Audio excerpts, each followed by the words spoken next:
badan fisiknya sehat, sifatnya mulia, sikapnya baik, dikerjakan karena Allah Subhanahu wa taala. Inilah yang soleh. Bismillahirrahmanirrahim. Ustaz, waktu yang tepat kalau silakan dengan silakan. Wabillahi taufiq wal hidayah. Assalamualaikum warahmatullahi wabarakatuh. Bismillahirrahmanirrahim. Assalamualaikum warahmatullahi wabarakatuh.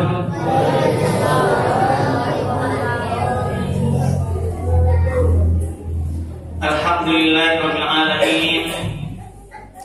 Alladzi anzala sakinata fi qulubil mu'minin.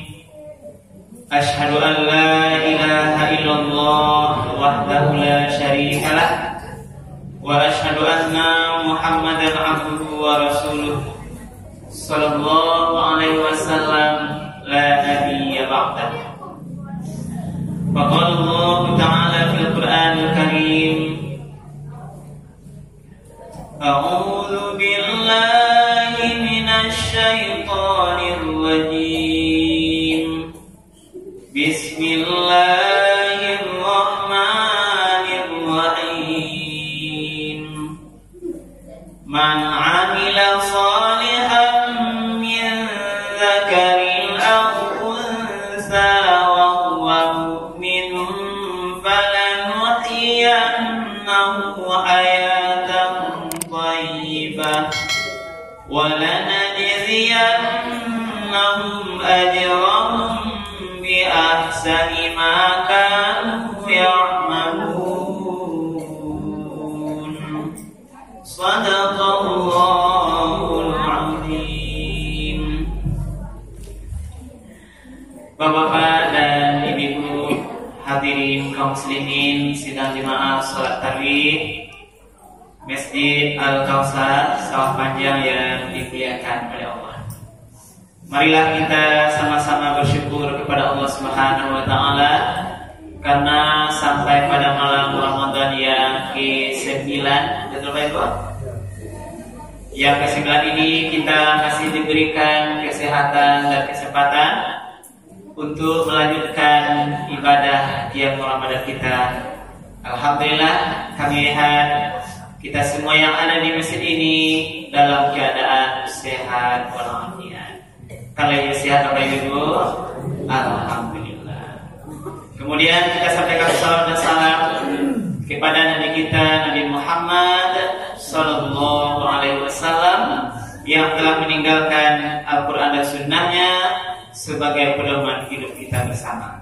Mari kita selalu beristiqomah berpegang kepada Al-Qur'an dan sunnahnya.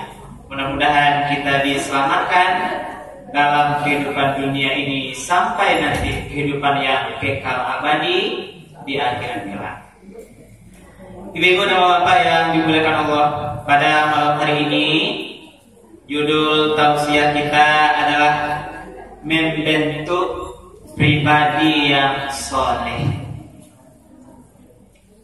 Tentu ada solehah di sana ibu. Kau ibu hati bukan? Tapi membentuk pribadi yang soleh. Sebelum sampai kami membentuk pribadi, saya akan menyampaikan dulu arti soleh. Yang kita pahami biasanya ibu dan bapak, yang soleh itu apa ibu? Yang soleh berarti ya baik. Itu yang bisa. Berarti anak ini anak soleh, berarti anak ini anak yang baik. Tetapi dalam Al-Quran ibu dan bapak, ada rupanya tingkatan beberapa kata yang maknanya baik, yang nanti ujungnya baru kita temukan arti soleh. Yang pertama, Al-Quran memakai bahasa namanya thayyib. Thayyib itu tingkat yang paling di bawah. Seperti dalam surah Al-Baqarah ayat 168. Ya ayuhan nas kulu mimma fil ardi halalan thayyiban. Wahai manusia, makanlah dari apa yang ada di bumi itu yang halal lagi thayyib, baik. Berarti apa mana baik adalah baik di sini thayyib itu adalah baik fisiknya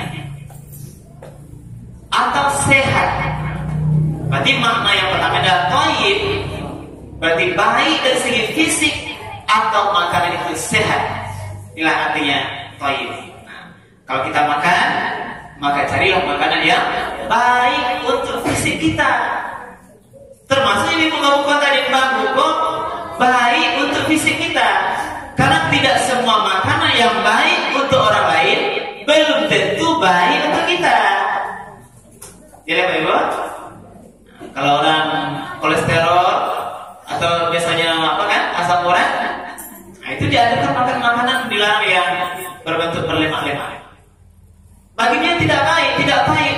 Bagi orang yang tidak ada sakitnya diberikan, boleh baik bagi dia. Berarti inilah makna thayyib, baik dari segi fisik atau sehat. Nah, lalu dia tadi ada istilahnya dalam Al-Quran yang kedua khair. Seperti dalam surah Al-Imran ayat 110, kuntum khaira ummatin ukhrijat linnas ta'muruna bil ma'ruf wa tanhauna 'anil munkar. Khair, kamu adalah sebaik-baik umat. Berarti di sini maksudnya adalah sifatnya baik. Kalau tadi fisiknya baik, baik. Kalau sekarang khair, sifatnya baik. Apa dia pendapat? Contohnya kalau fisiknya sehat, ada sifatnya jujur. Berarti kalau jujur itu sifat, berarti dia adalah khair. Berarti orang kalau dia jujur punya sifat baik, berarti namanya khair. Apalagi sabar. Orang kalau sabar itu adalah sifat. Kemudian apa lagi? Rendah hati. Inilah bagian yang namanya khair. Artinya sifatnya baik. Lalu istilah yang ketiga dalam Quran namanya ihsan. Ihsan ini ada dalam Al-Quran surat Al-Ahqaf ayat 15. Nah, ihsan itu adalah yang ketiga maksud digunakan adalah yang ketiga namanya ma'ruf. Pertama thayyib, yang kedua khair, yang ketiga ma'ruf. Ma'ruf ini adalah sifat yang baik tadi berubah menjadi sikap. Jadi sikap. Berarti kalau dia dikatakan ma'ruf berarti sikap lah, jadi sikap yang baik tadi. Apa contohnya? Kalau sifatnya orang sifat itu jujur, berarti ada orang tidak mau disogok, itu sudah sikap. Berarti dia sudah tergolong ma'ruf. Karena punya sikap yang baik, lah menjadi kepribadian, jadi perilaku, itu namanya adalah ma'ruf. Nah, lalu yang keempat namanya ihsan. Baik fisiknya sehat tadi, sifatnya bagus, mulia, kemudian sudah menjadi sikap perilaku. Lalu ihsan. Ihsan ini maknanya adalah sesuatu yang sikap baik tadi dikerjakan karena Allah Subhanahu wa ta'ala. Motivasinya lillah. Itu baru namanya ihsan.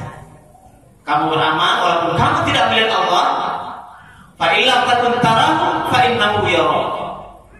Ada kita beramal walaupun Allah tidak kita lihat di depan, tapi Allah pasti melihat kita. Itulah Allah basir. Berarti kalau semua orang yang punya sikap baik dikerjakan karena Allah Subhanahu wa ta'ala, itu namanya ihsan. Adakah orang bersikap baik tidak karena Allah? Ada. Orang-orang non-muslim aman yang membantu fakir miskin, aman yang membantu masjid, tapi bukan lillahi ta'ala, berarti dia bukan ihsan. Jadi apa? Peduli apa? Lalu tingkat yang teratas, gabungan thayyib ditambah khair ditambah ma'ruf ditambah ihsan, itulah yang namanya soleh. Jadi bukan sembarang yang kata soleh. Berarti soleh itu adalah gabungan keempat sikap di atas.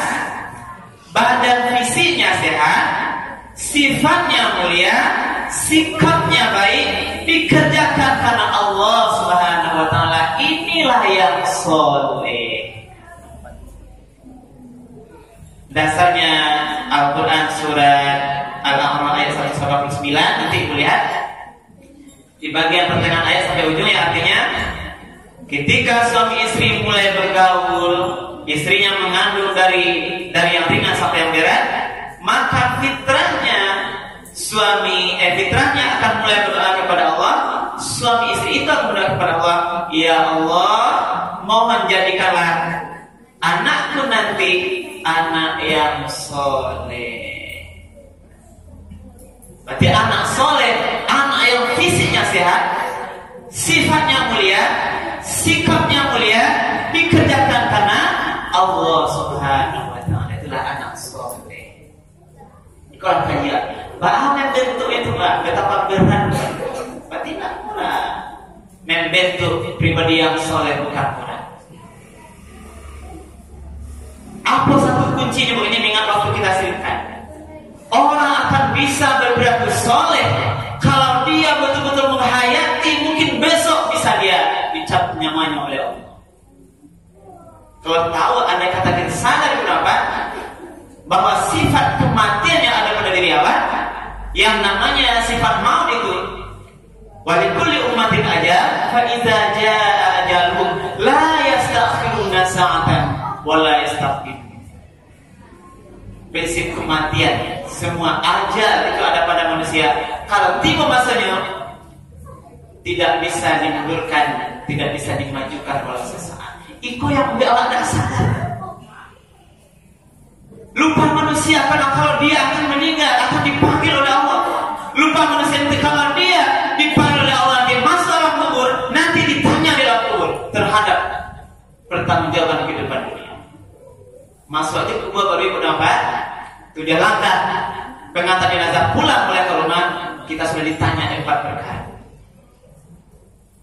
terhadap umurmu wahai fulan, kemana engkau gunakan?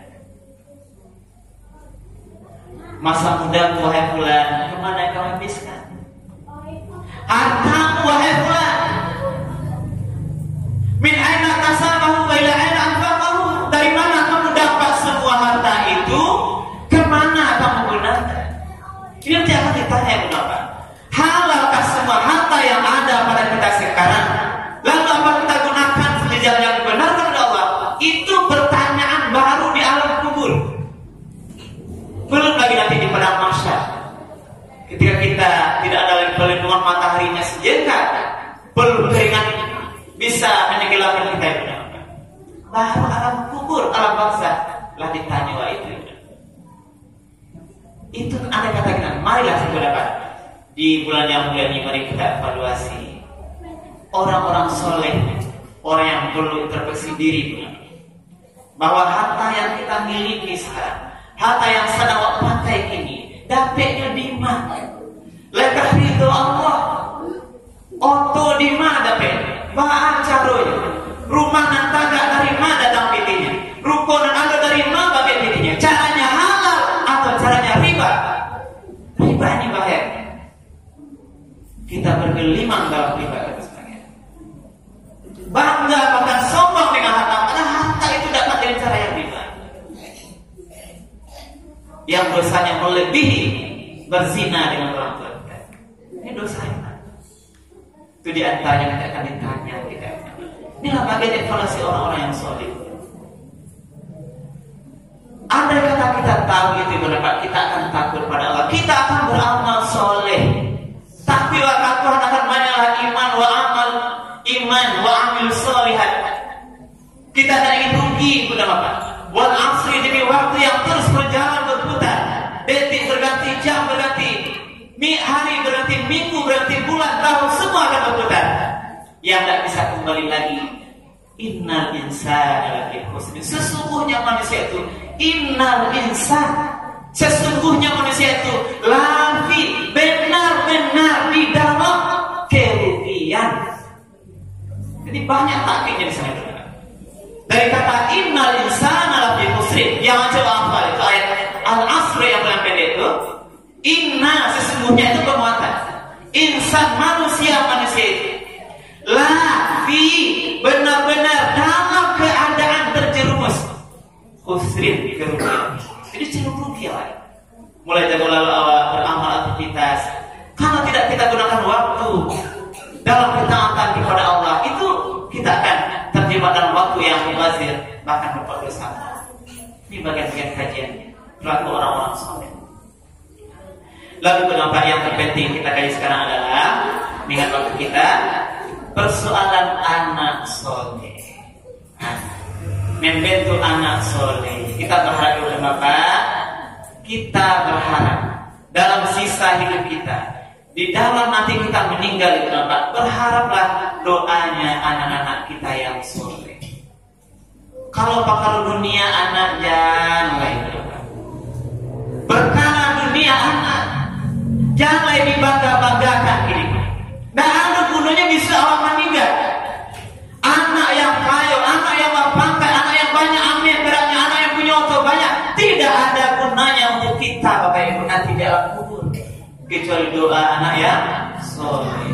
Allahumma firli wali walidayya warhamhuma kama rabbayani shaghira. Ikulah yang berapa.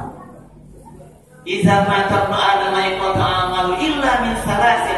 Kalau meninggal anak Adam itu putus satu amalnya, kecuali 3 perkara: sedekah jariah, au ilmin yantafa'u bih, aw waladin shalihin yad'uhu. Doa anak yang soleh. Kalau yang kita harapkan. Lalu pertanyaan sekarang, andai kata kita sekarang meninggal di Bapak, mungkinkah anak-anakku semuanya akan mendoakan? Tanya. Itu bagus evaluasi. Daripada evaluasi awak, anak awak tamat sekolah, tamat kuliah di soal kerajaan. Di mana yang makan? Siapa jadi suami, jadi istri, cucu bakal bisa, itu dunia. Tidak ada gunanya untuk ibu bapak di akhirat nanti. Bertanyalah, andai kata aku meninggal, anak-anakku apakah akan sholat? Pernah Nabi bertanya. Juga ditanya, ada laki-laki meninggal wahai anakku, apakah yang akan engkau sembah? Ikut bertanya, bukan wahai anakku, anda kata ibu bapak nanti tidak ada, yang akan kau makan bisa, paharui panganannya. Bukan urusan siapa yang akan kau sembah ketika aku meninggal. Maka dari itu kami sampaikan, membentuk anak yang soleh ini perlu perjuangan berat. Apa di antaranya punya bapak? Satu, yang pertama adalah hendaklah orang tua memberikan makan untuk anak istrinya yang halal. Pastikan semua rezeki dari ayahnya masuk ke rumah, dimakan di anak ini halal. Jangan bawa harta yang haram pulang. Ini tidak ada keberkahan. Tidaklah satu daging yang memakan makanan yang haram kecuali di api neraka yang akan dibakarnya. Itu satu. Yang kedua, dalam proses andai kata ibu bapak masih istrinya, dari proses mengandung anak, perbanyaklah mendengarkan bacaan Al-Quran. Hamil binyawa, yang muda-muda masih itu sering bacakan ayat Allah. Bukan musik-musik barat, bukan lagu-lagu yang tidak kita paham maknanya. Zaman dulu kan kalau anak lain mana mantuknya bagus. Anak urang, oi anak urang, anak urang, anak urang. Nah ini mana? Atau sama gini, Nina bobo. Kalau tidak bobo, di nyamuk. Itu apa kira-kira mana? Coba bacakan ayat Allah. Al-Fatihah. Bismillahirrahmanirrahim. Alhamdulillahi rabbil alamin. Ar-Rahmanir-Rahim. Ar-Rahman.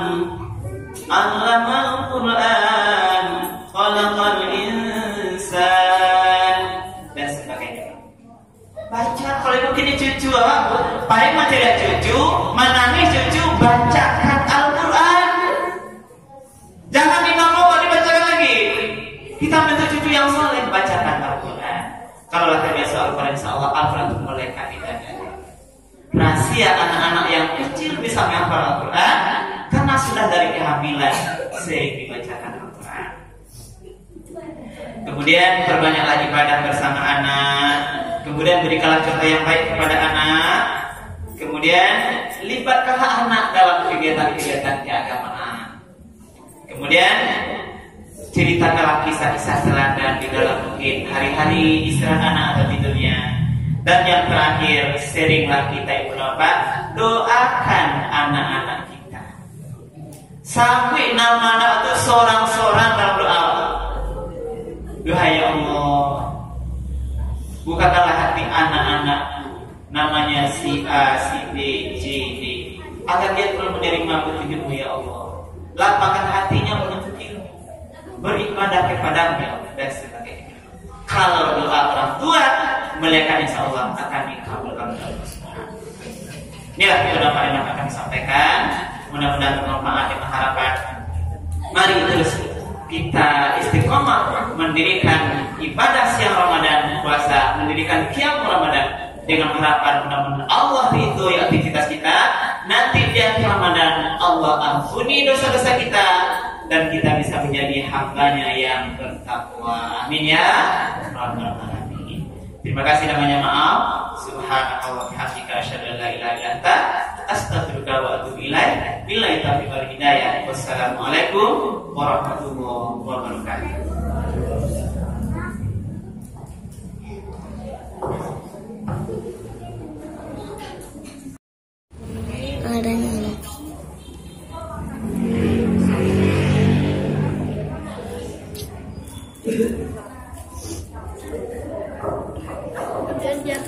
Dia nomor 2. Ya,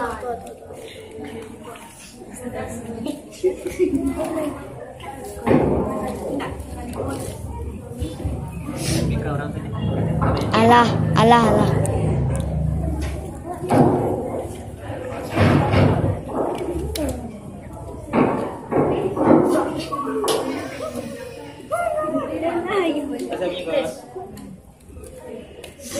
Ibuku dah lah. Habis tintanya tekan pena yang banyak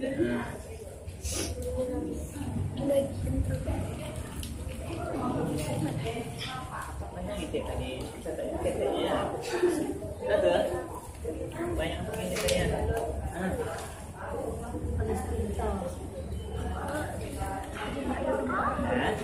Ikut kan?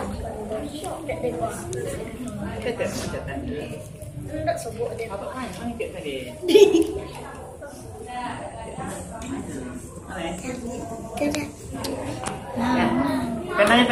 pena siapa?